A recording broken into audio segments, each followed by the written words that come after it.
Here at the Knicks practice facility with our NBA insider Ian Begley before the team heads to Miami. So we'll start with Jalen Brunson. Came back from injury to play in Game 2. How's he feeling? It's interesting, Michelle, because he didn't do much in practice here, and I think the Knicks did a lot as a team. So the idea that Brunson was held out portions of this practice has to be a little bit concerning if you're the Knicks. Now, Brunson did say after Game 2 that he wasn't sure that he was going to be able to play in Game 2 leading up to it. He said he dealt with a lot of pain in the day between Games 1 and 2 in that ankle. So clearly it's something that's lingering, but then you look at the way Brunson played in the second half of Game 2, 23 points. I mean, he was incredible. So it didn't seem to impact him that much in the second half, so maybe it's not that big of a concern. But I do think he's feeling something, and he probably will be throughout this series. Well, a very similar situation with Julius Randle. Came back from an injury, played in Game 2. Are there any lingering concerns for him for Game 3?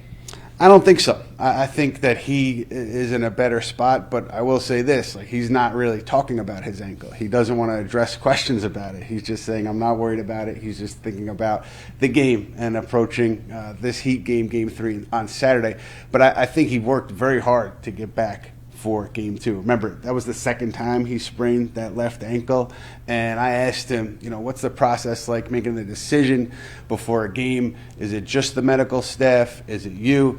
And he kind of smiled and he said, there was no way I was missing that game. So clearly he's pushing to play. Maybe he's a little compromised, but he was really passing the ball well in Game 2, I thought. Well, sticking with the topics of injuries, Jimmy Butler, sounds like there's a decent chance he's going to play in Game 3. How is the Heat a different team with him on the floor? It's a great question. I think what you saw in Game 2 when he was out, they shot a ton of threes. I think they shot 50 threes, and they were just running actions to get shooters open, and it worked well because they almost won the game. With Jimmy, I think you shoot less threes. The ball movement is not as frequent, but obviously he's a tremendous player, tremendous scorer, so he's somebody that the Knicks are going to have to deal with.